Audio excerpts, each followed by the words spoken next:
আজল হাজিরিন, আল্লাহ আমাদেরকে যত নিয়ামত দিয়েছেন, আল্লাহ পাক আমাকে আপনাকে যত প্রকারের নিয়ামত দিয়েছেন, যদি আমরা গণনা করি শেষ করা সম্ভব? আল্লাহর দেওয়া নিয়ামত গণনা করে শেষ করা যাবে? অসংখ্য অগণিত নিয়ামতে আমরা ডুবে আছি। সুস্থ দুটো হাত, সুস্থ দুটো চোখ, সুস্থ একটা জবান, সুস্থ একটা ব্রেইন, সুস্থ একটা দেহ।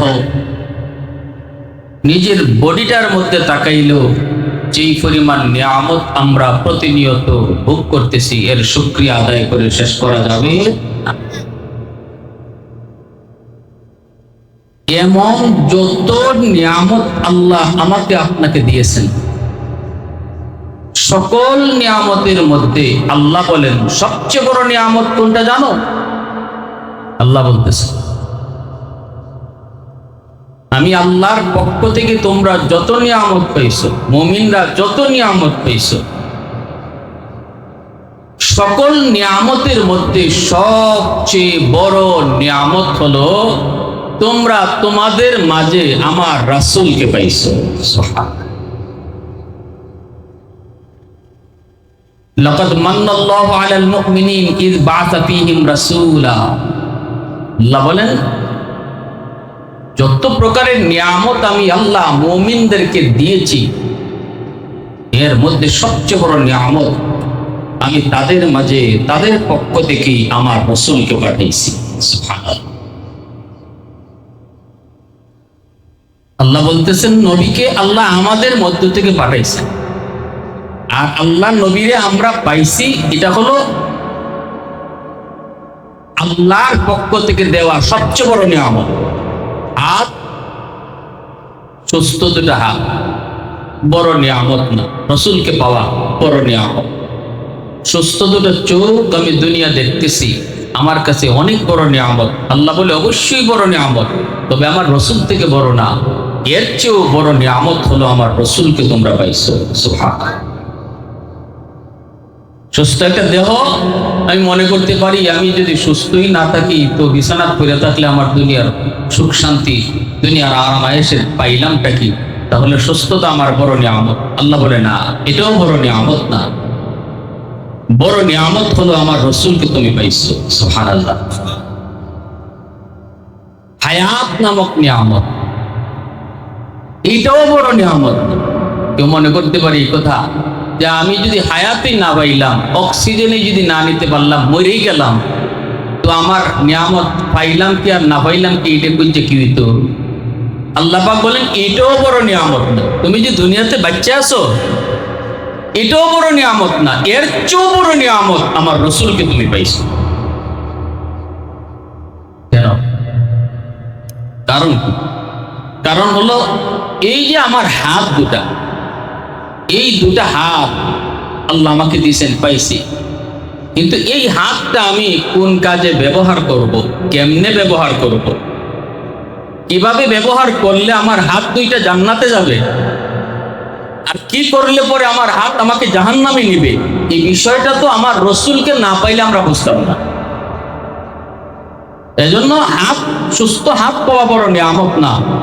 হাতটা যদি জান্নাতি হয় তাহলে হাত পাওয়া সার্থক। আর হাত কিভাবে জান্নাতি হবে এটা তোমরা জানতে পেরেছো আমার রাসূলকে পেয়ে। ঠিক এইভাবে যত প্রকারের নিয়ামত, চোখ তখনই পাওয়া সফল যখন চোখটা জান্নাতি হবে। কিন্তু চোখ আমার কোন কাজ করলে জান্নাতে যাবে এটা আমি আপনি বুঝতাম না, রাসূলকে পাওয়ার পরে আমরা বুঝতে পেরেছি।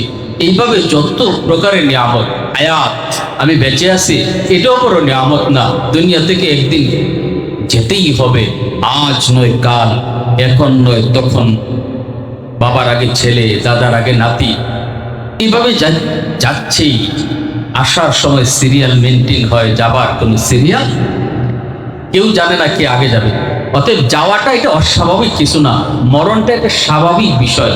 আল্লাহ পাক বলেন তুমি দুনিয়াতে বাচ্চা আছো এটাও বড় নিয়ামত না, মইরা গেছো খুব বড় একটা বিপদ হয়ে গেছে না, এটাও না, মরণটা স্বাভাবিক।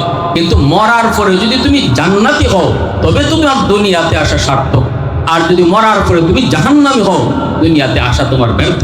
অতএব মরার পরে তুমি জান্নাতি কিভাবে হবা এটাও আমার রসুল পাওয়ার কারণে তুমি জানছো।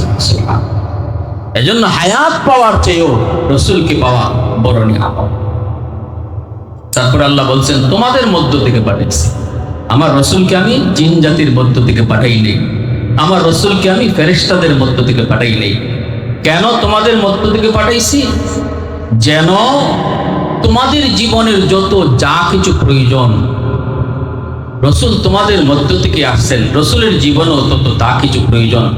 তোমরা খাইতে বসলে কিভাবে খাইবা এটা আমার রসুলকে দেখো, পেয়ে যাইবা।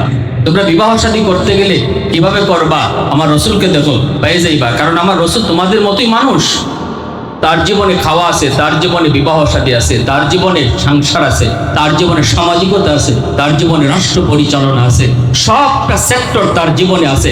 কারণ এজন্যই আমি রসুলকে ফেরেশতাদের মধ্য থেকে পাঠাই নাই, জিন জাতির মধ্য থেকে পাঠাই নাই, রসুল পাঠাইছি তোমাদের মধ্য থেকে, যেন তোমরা তোমাদের জীবনের সব কাজের নমুনা আমার রসুলের কাছ থেকে পাও।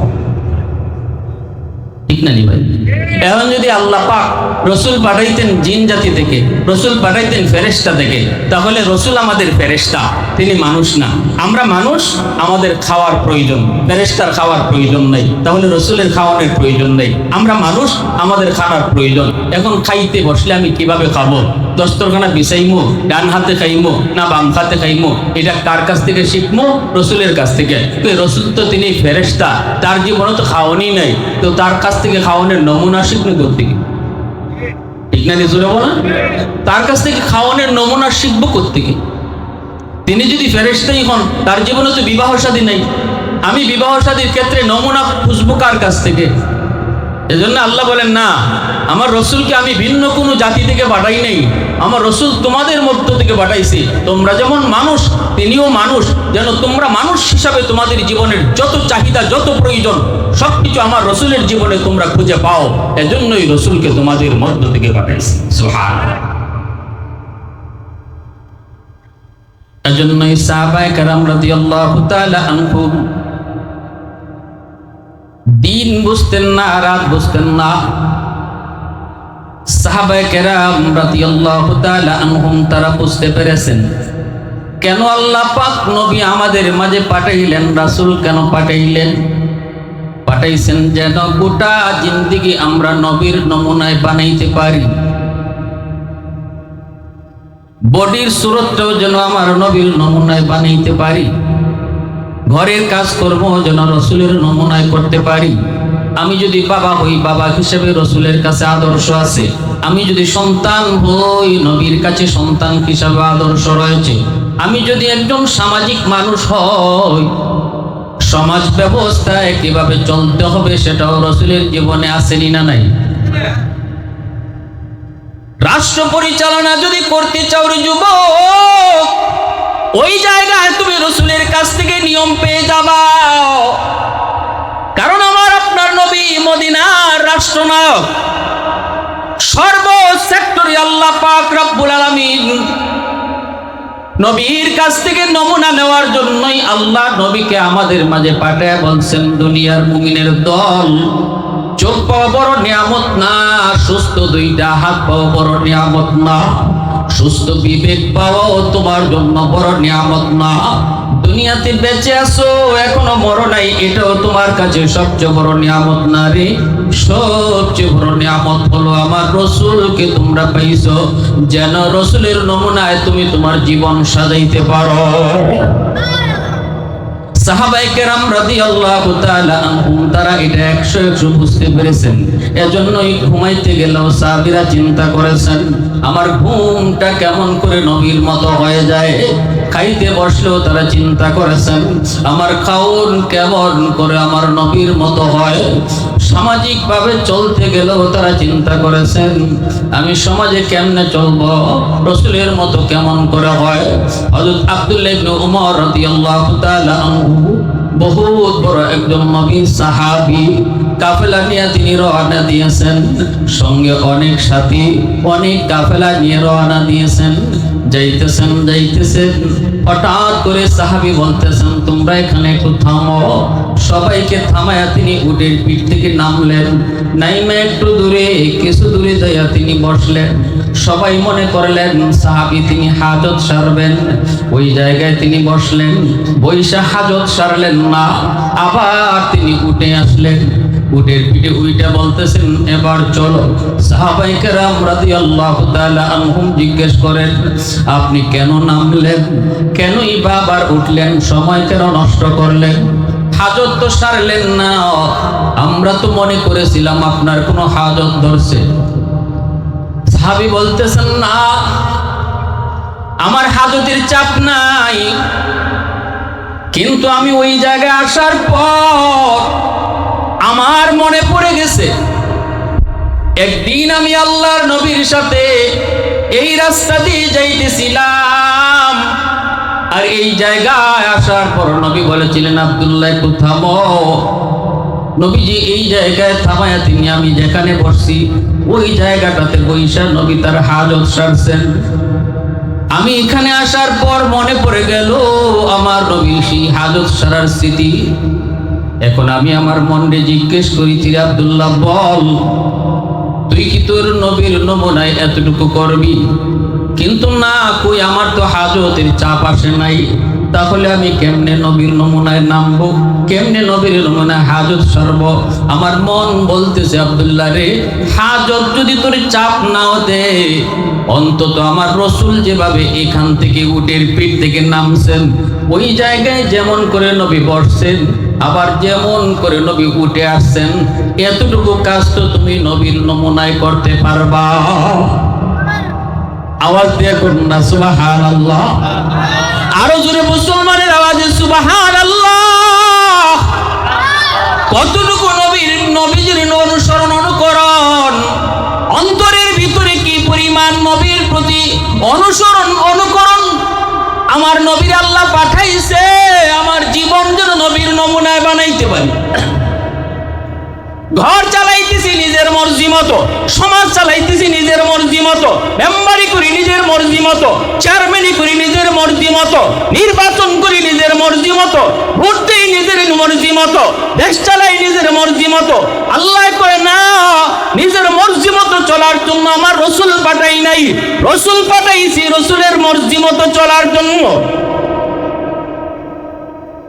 সাহাবায়ে কেরাম রাদিয়াল্লাহু তাআলা আনহুম নবীজির এইরকম অনুসরণ অনুকরণ কইরা তারা লসে ছিলেন না, লাভে আছিলেন? যেই সাহাবায়ে কেরাম রাদিয়াল্লাহু তাআলা আনহুমের নাম হয়তো কেউ জানতোই না, হযরত উমরের মতো ব্যক্তি তিনি বলেন, আমি যদি আমার নবীর অবিকল নমুনা না ধরতাম, আমি উমরকে পৃথিবীর মানুষ কেউ চিনত না। আমি তো একটা উট রাখাল ছিলাম, মরুভূমিতে আমি উট রাখালি করতাম, উটের লেদাই তো সেনাই তো এটাও আমার মাথায় মাঝে মাঝে পড়তো, আমারে কেউ চিনত না, কেউ চিনত না।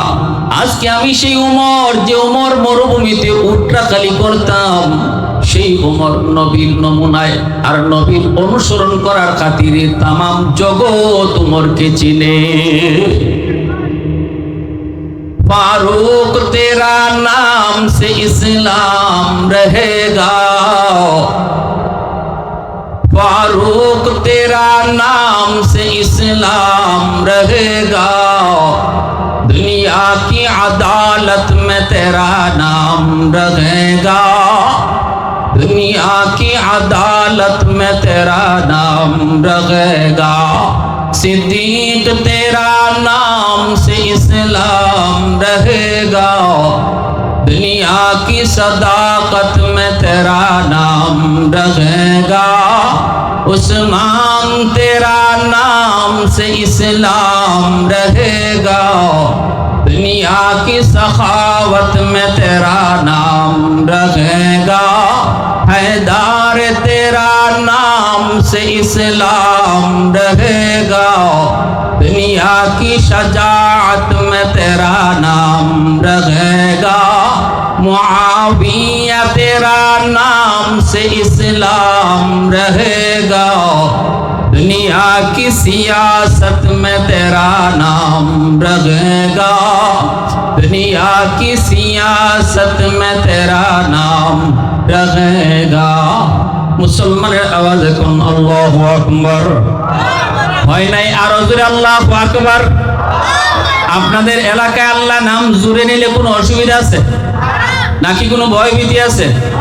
ভয়ভীতির দিন শেষ নানি দেখো নাকি কোন সিপাই সাফাই রয়েছে?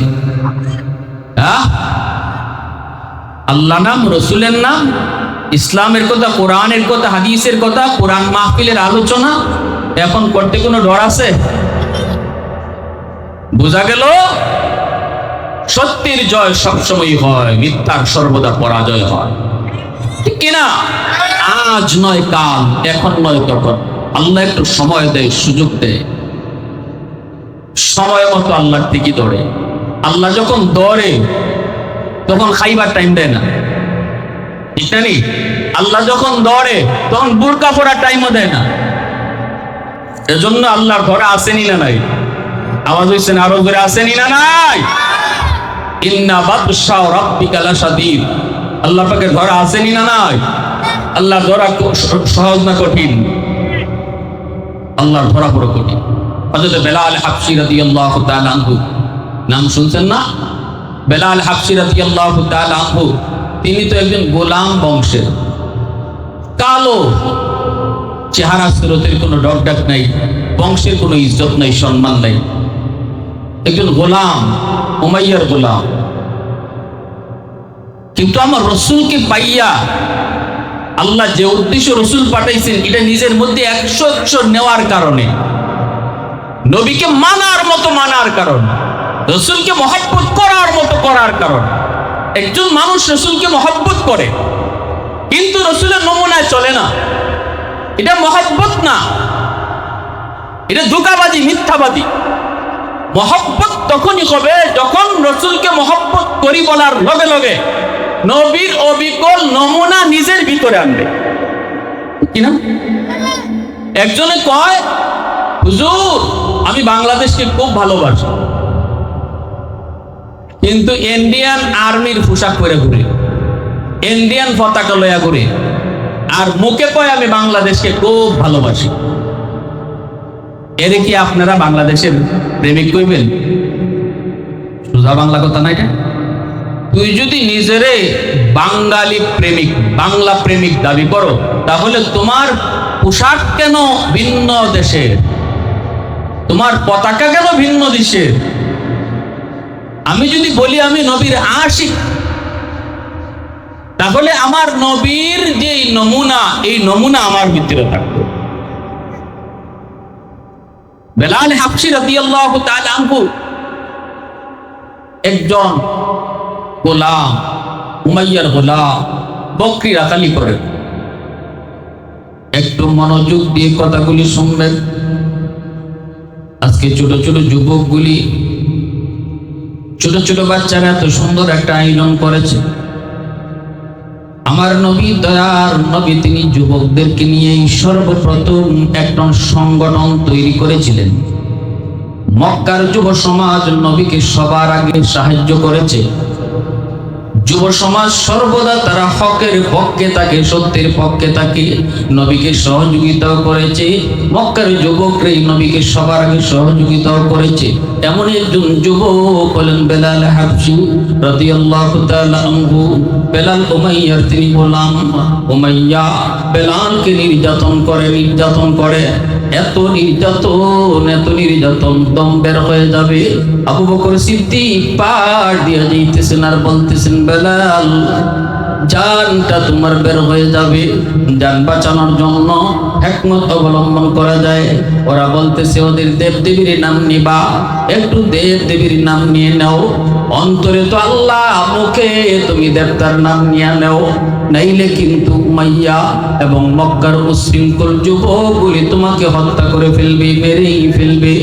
বেলাল বলতেছে, ভাই আবু বকর, তোমার কথা আমি বুঝেছি, এতটুকু অনুমতি আছে, জান বাঁচানোর জন্য মিথ্যা কথাও বলা যায়। কিন্তু বেলাল, ও আবু বকর, আমি বেলাল আল্লাহর নাম ছাড়া অন্য কোনো নাম আমার জবান দিয়ে বের করাইতেই পারি না।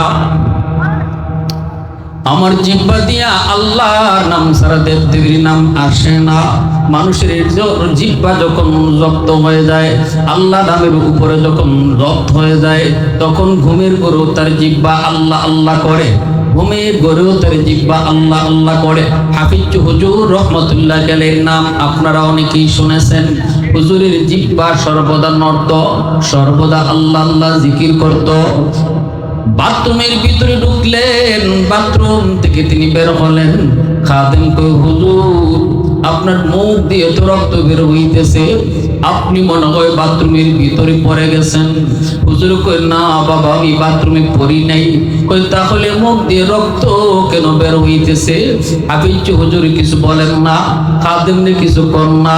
খাদেম কই, হুজুর পড়েন নাই, আঘাত পান নাই, কিন্তু রক্ত কেমন করে? এই তাজা রক্ত মুখ দিয়ে কেন বের হয়? হাফিজ হুজুর বলেন, বাবা তোর কাছে বলবো, কিন্তু আদা কর, কারো কাছে বলবি না। কারণ খাঁটি আল্লাহওয়ালারা কখনো তাদের কারামতের কথা মানুষকে জানায় না। আওয়াজ দিয়া কন্যা ঠিক কিনা? খালি অ্যাডভার্টাইজ দিব। খাঁটি আল্লাহওয়ালারা নিজের অ্যাডভার্টাইজ নিজে করে না, মানুষকে দিয়েও করাইতে পছন্দ করে না। হাফিজ হুজুর বলতেছেন, বাবারে আমি তো বাথরুমের ভিতরে ঢুকছি, বাথরুমের ভিতরে ঢুকছি, এই অবস্থায় জায়গাটা তো নাপাক জায়গা। আমি ওই জায়গায় যাওয়ার পরও দেখি আমার জিহ্বা আল্লাহ আল্লাহ আল্লাহ জিকির করতেছে। আমি আমার জিহ্বারে বলেছিলাম, থাম, এটা নাপাক জায়গা, এখানে আল্লাহ আল্লাহ জিকির করা যায় না, একটু থাম থাম। কিন্তু আমার জিহ্বা আমার কথা মানে না, আমার কথা শুনে না, যার কারণে আমি জিহ্বারে দাঁত দিয়ে কামড় দিয়ে ধরছি। এমন ভাবে কামড় দিছি, কামড় দেওয়ার কারণে জিহ্বা কাইটা রক্ত বাইরিতেছে। বেলাল হাবশী রাদিয়াল্লাহু তাআলা আনহু কয়, আবু বকর, আমি যদিও চাই লাত উজ্জার নাম নিব, আমি যদিও চাই তাদের দেবদেবীর নাম নিব, কিন্তু আমার জবান দিয়ে আমার আল্লাহ নাম ছাড়া আর কিছু বাইর হয় না। আবু বকর সিদ্দিক সোজা চলে গেলেন নবীজির কাছে। আল্লাহর নবীর কাছে যে বলতেছেন, নবী গো, আপনার বেলালকে বেঈমানরা মেরে ফেলবে, তখন নবীজি একটু যদি অনুমতি দেন আমি বেলালকে কিনে আনবো। আপনি যদি অনুমতি দেন আমি উমাইয়ার কাছ থেকে বেলালকে কিনে আনবো, কারণ উমাইয়ার গোলাম হলো বেলাল। আল্লাহর নবী কয়, আবু বকর যাও, তবে বেলালকে যে পয়সা দিয়ে তুমি কিনবা এই পয়সার মধ্যে আমারও কিছু পয়সা নিও, কারণ আমি নবী জানি আমার বেলালের দাম আল্লাহর কাছে কি পরিমাণ। কিয়ামতের মাঠে আল্লাহ যদি ডাক দেয়, আমার বেলাল রে কেডা কিনছো? তুমি আবু বকর যখন কইবা আমি কিনছি, তখন আমি রাসূলও কইতাম, আল্লাহ আমারও কিছু টাকা আছিল। আওয়াজ নেই, আরো জোরে, আরো জোরে।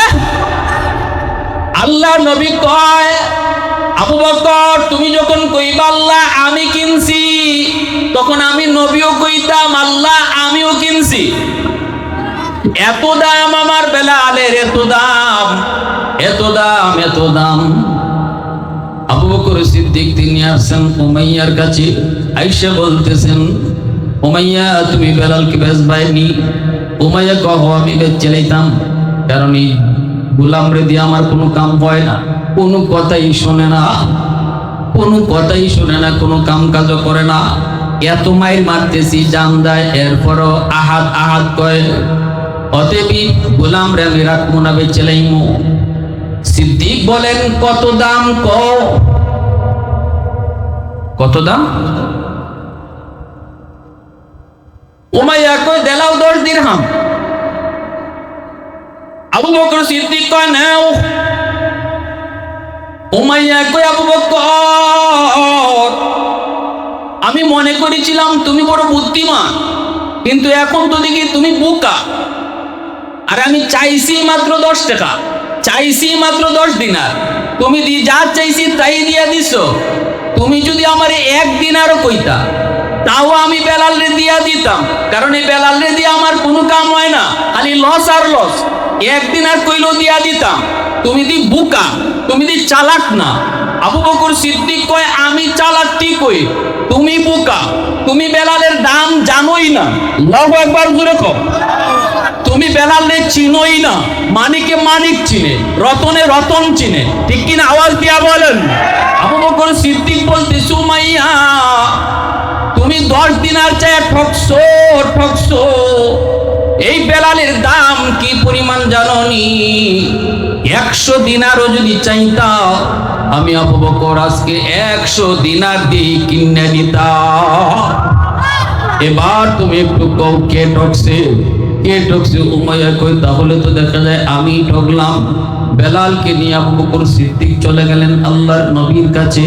যাওয়া মাত্রই আল্লাহ পাক রব্বুল আলামিন বলতেছে, বন্ধু আজ থেকে বেলাল হলো তোমার পার্সোনাল সেক্রেটারি, বেলাল হলো তোমার দারোয়ান, বেলাল হলো তোমার বডিগার্ড। এজন্যই মায়ার নবী দয়ার নবীর পার্সোনাল সেক্রেটারি পিএস আল্লাহ নিজে বানাই দিয়েছেন বেলাল হাবশিকে। কে সেই বেলাল? কয় আরবের মানুষের গোলামের ফুত গোলাম কইতো। যেই যুবক রে আরবের মানুষ কোনো দাম দিত না, এতটা সম্মান আল্লাহ বাড়াইছেন নবীর খাতিরে, ঠিক কিনা? জোরে কয়। আবু বকর সিদ্দিকের মতো লোক, তিনিও যদি আল্লাহর নবীর সাথে দেখা করতে যাইতেন, বেলালের পারমিশন নেওয়া লাগতো। উমরের মতো লোক যদি নবীর সাথে দেখা করতে যাইতেন, আগে বেলালের পারমিশন নেওয়া লাগতো। এতটা সম্মান আল্লাহ বাড়ায় দিছে। এরপরে আল্লাহ কয়, বন্ধু মদিনার মসজিদের ইমাম তুমি, আর মদিনার মসজিদের মুয়াজ্জিন হলো কালো বেলাল। তুমি মদিনার মসজিদের ইমাম, আর ওই মদিনার মসজিদের মুয়াজ্জিন কালো বেলাল। আল্লাহর নবী রহমতের নবীর কাছে মেহমান আয়, নবীর কাছে মেহমান আয়। বেলাল মেহমানদারি করেন। কখনো নবীর কাছে কিছুই থাকে না, ধার কইরা কর্জা কইরা বেলাল আইনা মেহমানদারি করান। এভাবে ধার করে আনতে আনতে ইহুদির কাছে অনেক টাকা ঋণ হয়ে গেছে বেলালের। হযরত বেলাল হাবশী রাদিয়াল্লাহু তাআলা আনহু একদিন মদিনার মসজিদের দিকে যাইতেছেন, আজান দিবেন, ইহুদি ধরছে তাওয়া দিয়া, বেলাল কত টাকা ঋণ নিছো খবর আছে? এখন দেও আমার টাকা। বেলাল বলতেছেন, ভাই সময় দেন। কোনো সময় নেই, আজকের ভিতরে টাকা দিতে হবে। হযরত বেলাল হাবশী রাদিয়াল্লাহু তাআলা অত্যন্ত ভারাক্রান্ত মন নিয়ে নবীজির কাছে আসলেন। আয়েশা বলতেছেন, ইয়া রাসূলুল্লাহ, ও আল্লাহর নবী, আমি আমার নিজের জন্য এই ঋণ করি নাই, টাকা পয়সা ধার করি নাই, করেছি আপনার মেহমানদেরকে মেহমানদারি করানোর জন্য। কিন্তু আজ মদিনার মসজিদে মুয়াজ্জিনের আজান দিতে পারবো না। ইহুদি আমার কাছে ঋণ চেয়েছে, কেমন করে আমি ঋণ দিব গো নবী? আল্লাহ নবী বলতেছে, বেলাল আমার কাছে তো কিছু নাই, কেমন করে তোমাকে দিব ঋণ? তুমি পরিশোধ করবা। বেলাল বলতেছে, নবী গো, তাহলে একটু সময় আমাকে দিবেননি, আমি মদিনার বাইরে চলে যাই, যাই আমি কাজকর্ম কইরা কিছু টাকা পয়সা কিছু আমি জোগাড় করি, এরপরে ঋণ পরিশোধ করব। নবী বলতেছে, বেলাল এমনটাই তো এখন করা লাগবে, কিন্তু কেমনে যাবাও? আমি নবী যখন পিছনে তাকায়া দেখবো আমার মুয়াজ্জিন নাই, আমি কেমন করে নামাজ পড়াবো? ও বেলাল, আর তুমি বা কেমনে পারবা? আমি নবীরে তুমি মদিনায় রাইখা তুমি কই যাইবা? বেলাল কই, নবী গো অনুমতি দেন গো নবী, ঋণ পরিশোধ করতে হলে আমাকে মদিনার বাইরে যাওয়া লাগবে। আল্লাহ নবী কষ্ট নিয়ে বেলালকে অনুমতি দিলেন। ঠিক আছে, ফজরের নামাজ পড়েই বেলাল মদিনার বাইরে কোথাও চলে যাবেন। এশার নামাজের পর সবাই এশার নামাজ পড়া যার যার বাড়িতে গেল, সবাই গেল, নবীও গেলেন, আবু বকরও গেল, উমরও গেল, উসমানও গেল, সবাই যার যার হুজরায় গেল। কিন্তু এশার নামাজের পর মদিনার মসজিদ থেকে যান না একজন, তিনি কে? তিনি বেলাল। আল্লাহর কাছে কান্দে, মালিক মদিনার বাইরে যাব, ঋণ পরিশোধ করার জন্য আমি কাজ করব, কর্ম কইরা টাকা জোগাবো, সব ঠিক আছে, তোমার বন্ধু আমাকে অনুমতি দিয়েছেন, কিন্তু একটু কও তোমার হাবিবরে মদিনায় রাইকা আমি বেলাল কেমন করে অন্য জায়গায় থাকবো? চোখের পানি জড়ায় জড়ায় বেলাল কান্দে, বেলাল কান্দে, বেলাল কান্দে। এইদিকে আল্লাহ নবী রহমতের নবী ফজরের আগে আগেই আল্লাহ পাক রব্বুল আলামিন ফেরেশতার মাধ্যমে, জিবরাইল আমিনের মাধ্যমে 40টা উট বোঝাই করা মাল নবীজির দরজার সামনে পাঠিয়ে দিলেন। জিবরাইল আমিন এসে বলতেছে, নবী গো, 40টা উট বোঝাই করা মাল আল্লাহ পাঠাইছে বেলালের ঋণ পরিশোধ করার লাগে। আওয়াজ দিয়ে সুবহানাল্লাহ, আর একটু জোরে সুবহানাল্লাহ। ওগো নবীজি, ঋণ পরিশোধ করার পর যে কয়টা থাকবে, যা কিছু থাকবে, ওইগুলা মদিনার মানুষের মধ্যে বন্টন করে দিবেন। আল্লাহ নবী রহমতের নবী সংবাদ জিবরাইল মারফতে পাওয়ার পর সাহাবীদেরকে পাঠিয়ে দিলেন, সাহাবীরা তাড়াতাড়ি আমার বেলালকে যায় তোমরা তালাশ করে বের করো। বেলাল সারা রাত কোথাও মনে হয় যায় নাই, কোথাও না কোথাও বসে বসে কাঁদতেছে, কাপড় গুছাইতেছে আর কাঁদতেছে।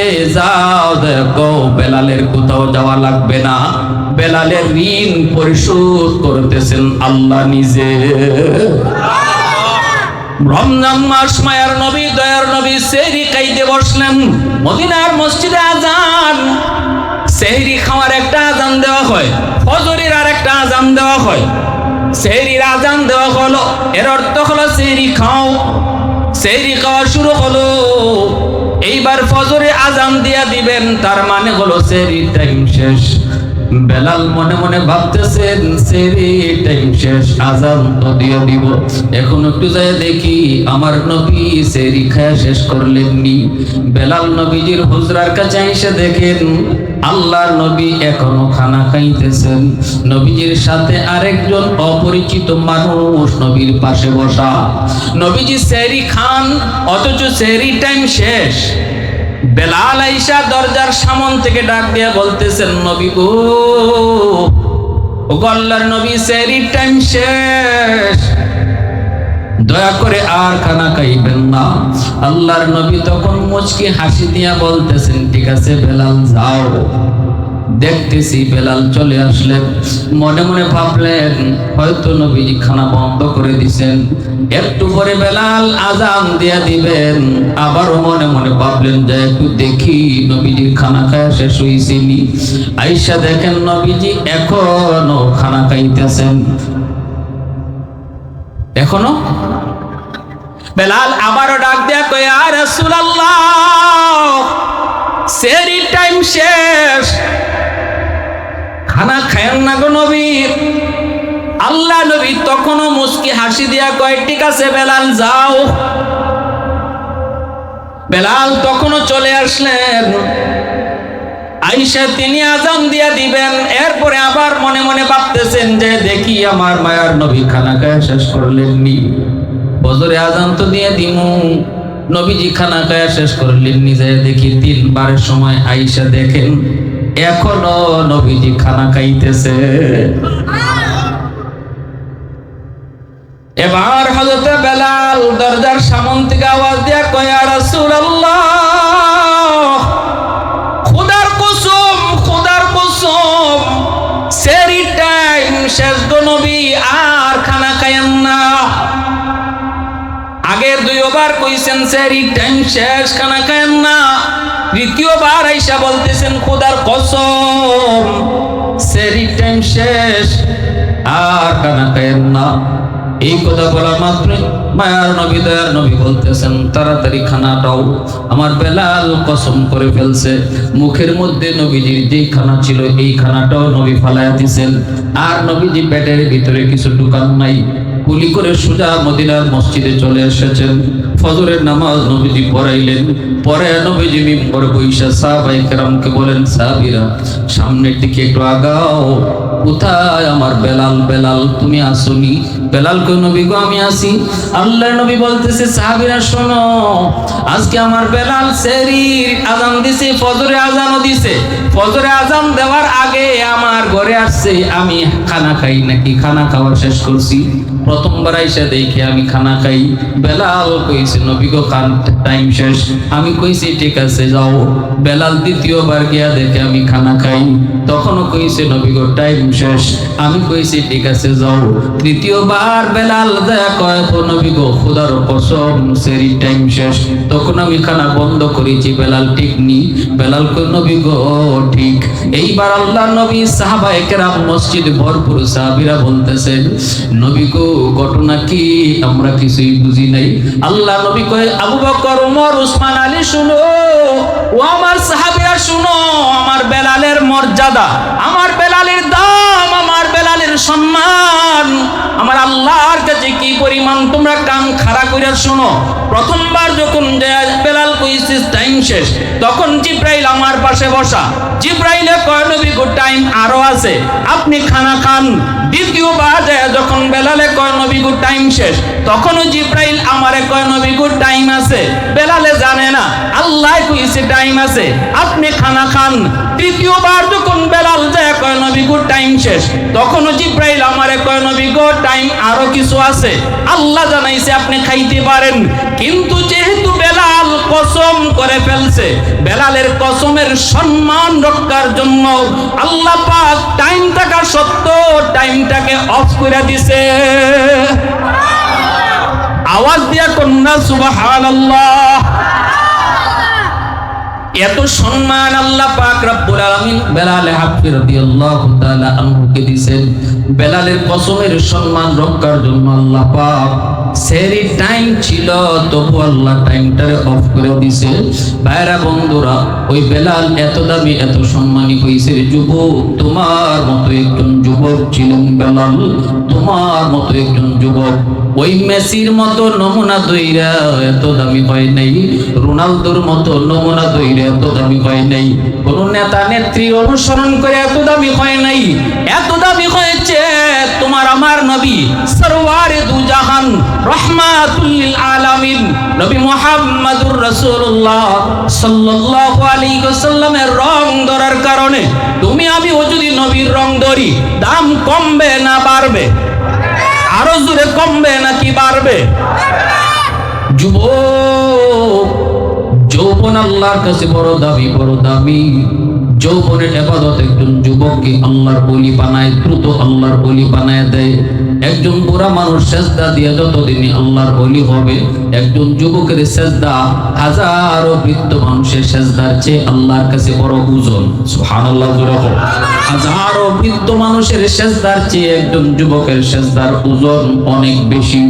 এজন্যই তো আল্লাহ পাক রব্বুল আলামিন হাদিসে কুদসিতে আল্লাহ কয়, লাউলা মাশাইখু রুকা ওয়াশ-শাবাবু খুশা ওয়াল আতফালু রুদ্দা ওয়াল আনআমু রুদ্দা লাজআলতুস সামাআ হাদিদা ওয়াল আরদা খাফসাফা ওয়াত তুরাবা রামাদা ওয়ামা আনজালতু মিনাস সামাই কাতরা ওয়ামা আমবাতু মিনাল আরদি নাবাতা বাল আনজালতু আলাইকুমুল আযাবা সাব্বা। আল্লাহ পাক কয়, জানোনি প্রতিদিন জমিন আমি আল্লাহর কাছে আবদার করে, মালিক এই জমিনে যেই পরিমাণ গুনাহ হয়, যেই পরিমাণ নাফরমানি হয়, একটু অনুমতি দিবাইনি, সবগুলি নাফরমানকে আমি জমিন গিলে ফেলবো। আল্লাহ কয়, শুধু জমিন নয়, সাগর মহাসাগর গুলো আবদার করে, মালিক অনুমতি দিবানি। কক্সবাজার সমুদ্র সৈকতের পারে কত যুবক কত যুবতী খারাপ কাজে মগ্ন, নাফরমানিতে মগ্ন, সাগরের পানিটা আল্লাহর কাছে আবদার করে, মালিক অনুমতি দিবানি, নাফরমানগুলিকে আমি ডুবায় ফেলবো। আল্লাহ পাক রব্বুল আলামিন কয়, রে জমিন জমিন শুন, আমি আল্লাহ দেখতেছি এই জমিনে কত গুনাহ হয়, কত নাফরমানি হয়, কত জুলুম হয়, কত অত্যাচার হয়। এরপর আমি কেন ধরি না জানোনি? কারণ এই জমিনের মধ্যে এখনো 4টা শ্রেণী আছে। এর ভিতরে এখনো এমন একদল যুবক, যেই যুবকগুলি যৌবনের পাগলামি করে না, যৌবনে গুনার কাজে যায় না, যৌবনে গান বাজনার আয়োজন করে না। ওই শ্রেণী যেই যুবক গান বাজনার আয়োজন করে না, পড়াইলে ওয়াজ মাহফিলের আয়োজন করায়, বন্ধুদের সাথে জিনায় যায় না, চুরি ডাকাতি করে না, বরং যৌবনে তবলিগের সময় লাগায়, উলামায়ে কেরামের সাথে সময় লাগায়। যৌবনকালে তার মাথায় টুপি পাওয়া যায়, যৌবনে তার মুখে দাড়ি দেখা যায়। ওই যুবক, যে যুবকের কলিজায় দুনিয়ার নাপাক প্রেম ভালোবাসা নাই, অন্তরের ভিতরে আমি আল্লাহর প্রেম জমায়া দেয়, ওই যুবক, তার মতো হাজারো যুবক গুনাহ কাজে মগ্ন। কিন্তু আমি আল্লাহ দেখতেছি জমিনে এমন কিছু যুবক যৌবনে আমারে ভয় করে। ওই যুবকের সেজদার কারণে আমি আল্লাহ জমিন টিকায় রাখছি।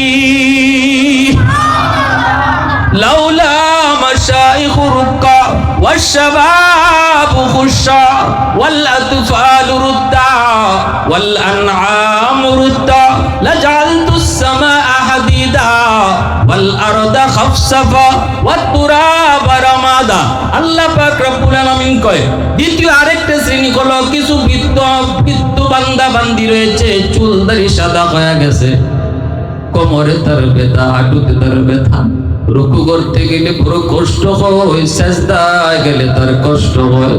আমার ওই বৃদ্ধ বান্দা, ওই বৃদ্ধ বান্দি কষ্ট করে করে যখন আমাকে রুকু দেয়, আমার কদমে সেজদা দেয়, তখন তার রুকু সেজদা দেয় কেউ আমি এই জমিন টিকায় রাখি। আল্লাহ কই শুধু তাই নয়, তৃতীয় আরেকটা শ্রেণী হলো ঘরে ঘরে কিছু শিশু বাচ্চা আছে, এদের কোনো গুনাহ নাই। গুনাহ যদি করছে তার মায়ে, গুনাহ যদি করছে তার বাপে, গুনাহ যদি করছে তার ভাইয়ে, কিন্তু ছোট্ট ছোট্ট নিষ্পাপ মাসুম বাচ্চা, এদের কোনো গুনাহ নাই। ওই গুনাহগারদের কারণে যদি জমিনে আমি আল্লাহ গজব দেই, গজবের ভিতরে শিশু বাচ্চাটাও পইরা যায়, মাসুম শিশুটাও পইরা যায়, অথচ এই শিশুটার কোনো গুনাহ নাই। শিশু বাচ্চাগুলির কান্না দেখলো আমি এই জমিনকে মায়া করি, এই জমিন টিকায় রাখি। 4 নম্বরে আল্লাহ কয়, জমিনে কিছু পশু পাখি আছে, হাঁস মুরগি গরু ছাগল, এদের উপরে শরীয়তের কোনো বিধিবিধান নাই। হাঁস মুরগির উপরে নামাজ নাই, হাঁস মুরগির উপরে রোজা নাই, হালাল হারামের কোনো বিধিবিধান নাই।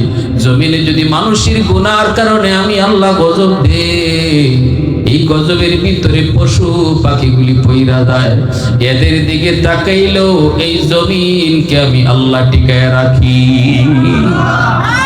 ইন্না রহমতি সাবাকাত আলা গজবি। এজন্য আল্লাহ কয়, মানুষের গুনার কারণে গজব ধেয়ে আসে, কিন্তু আমি আমার রহমতের ছাইরা দেই, রহমত গজবের আগে চলে যায়। মানুষ আর গজবের মাঝখানে এসে রহমত দাঁড়ায় যায়। বাবারে বাবায় যখন ছেলেরে মারতে যায়, মা মাঝখানে দাঁড়ায় কয় আমারে মারো। ঠিক তেমনি আল্লাহ কয়, গুনাহগার বান্দা বান্দির দিকে আমার গজব ধেয়ে আসে, ধেয়ে আসে, কিন্তু আমার রহমতকে আমি আল্লাহ যখন সাইরা দেই, গজব আর বান্দা বান্দির মাঝখানে রহমত হাত উঠায় দাঁড়ায় যায়। তাহলে বলো যুবক, নমুনা কার দরবার, নেতা নেত্রী নাকি বিশ্ব নবী? আওয়াজ দিয়া কও, কোন খেলোয়াড়ের নাকি আমার নবীর? কোন নায়ক নায়িকার নাকি নবীর?